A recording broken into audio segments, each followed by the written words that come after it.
안녕하세요. 자, 오늘은 이제 이어서 식사요법 지난번에 뒤쪽에 조금 마무리 못했던 부분 같이 볼게요. 소화기계 질환 이었었고요. 이제 맨 처음에 구강, 그 다음에 위, 식도, 그 다음에 위, 장으로 내려왔었고요.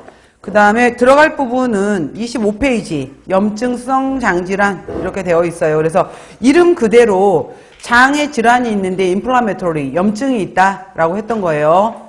그래서 소장, 대장에 염증이 있어서 설사, 통증이 유발되는 질환이다라고 했고요. 여러 가지 뭐 장염이라든지 이런 것들. 그래서 크게 두 가지 정도로 나누어요. 궤양성 대장염 이랬잖아요. 그래서 이름에서처럼 궤양성 대장염 그랬으니까 얘는 말 그대로 대장에만 생긴다라는 거예요.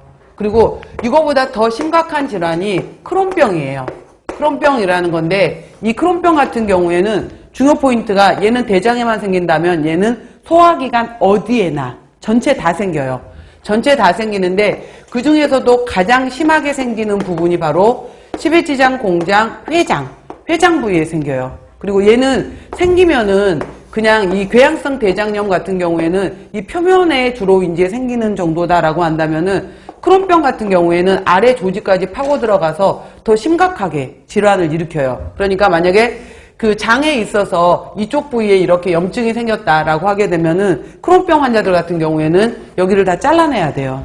그래서 점점 자꾸 이게 발생을 하게 되면은 원래 소장의 길이가 6 내지 7m 정도가 되는데 이 크론병 환자들 같은 경우에는 계속 잘라내다 보니까 2m, 3m 이렇게밖에 안 남아 있어요. 그럼 소화흡수가 안 되니까 계속 사람이 말라가는 거예요. 계속 체중이 줄어들고 자 이렇게 돼요. 그래서 염증성 장질환이 있는 사람들의 경우에 일단 식욕부진, 메스꺼움, 구토 이런 것 때문에 잘 못 먹어요. 영양소 섭취가 감소하게 되고요. 흡수가 되는 면적 자체가 줄어들어요. 그러다 보니까 흡수 불량이 발생을 하게 되고요. 계속해서 영양소가 몸 밖으로 빠져나가고 미량 영양소의 손실, 누공, 구멍이 생기다 보니까 손실되는 것들도 많아져요. 그리고 여러 가지 염증 약물 이런 것들을 먹다 보니까 소화흡수도 제대로 안 돼요. 그리고 내 몸은 이제 심하면은 폐혈증, 혈액에 염증이 생길 수도 있고 우리 몸에서 염증이 생기면은 이 몸에서는 이거를 반응하기 위해서 열을 일으켜요. 그래서 염증이 있을 때 열이 나는 거예요. 발열이 일어나게 되고요. 문제가 있다라는 거예요. 자, 크게 이제 궤양성 대장염은 이름에서처럼 대장에만 발생을 하게 되고 염증 궤양이 표면에 주로 생겨요. 그래서 설사, 복통, 고열, 그 다음에 소화흡수 안 되면서 여러 가지 식욕부진, 체중 감소, 그 다음에 이게 심해지면 대장암까지 갈 수도 있다라는 거예요. 자, 크론병은 중요 포인트가 이거예요. 소화기관 어디에나 발생을 하는데 그 중에서도 십이지장 공장 회장이 가장 흔하게 나타나고 얘는 좀 깊이 들어가요. 그래서 복부통증, 메스꺼움, 고열 비슷하게 나는데 더 심각하게 협착, 폐쇄, 고름, 농양이 고름이에요. 고름. 얘도 마찬가지로 대장에서 생기면 대장암까지 가더라. 자, 두 가지 이름으로 구별하시고요.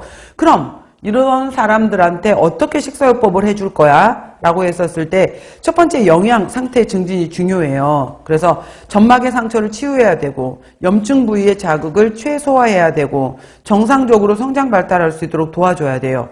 자, 그런데 통증이 너무 심하고 초기에 열이 있어 라고 할 때는 절식으로 했다가 점점 늘어나요. 근데 기본적으로 이 질환들은 자극을 주지 말아야 되기 때문에 무자극성 식이다 라고 얘기를 해요. 그러면은 도대체 무자극성 식이가 뭐야? 라고 하게 되면은 일단 섬유소, 자극할 수 있는 불용성 섬유소 자체는 제한을 시켜줘야 돼요.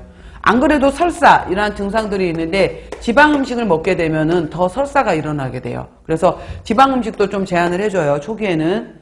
그리고 우리가 뭐 설사 있거나 장염이 있을 때 우유 유제품류는 좀 드시지 마세요 라고 하잖아요. 그래서 우유에 해당이 되는 유제품류 이러한 것들도 초기에는 제한을 해요. 그래서 이러한 질환에는 무자극성 식이가 들어가게 되는 거고 섬유소 부분에 있어서는 저섬유 소식을 하거나 저잔사식을 해서 최대한 장에 자극을 주지 말자라는 거예요. 무자극. 무자극의 의미에서는 바로 섬유소도 줄여주고 저섬유 저잔사 지방도 좀 줄여주고 우유 유제품으로 인한 자극도 좀 줄여주자 이런 거예요. 자극을 줄여주자 이게 포인트.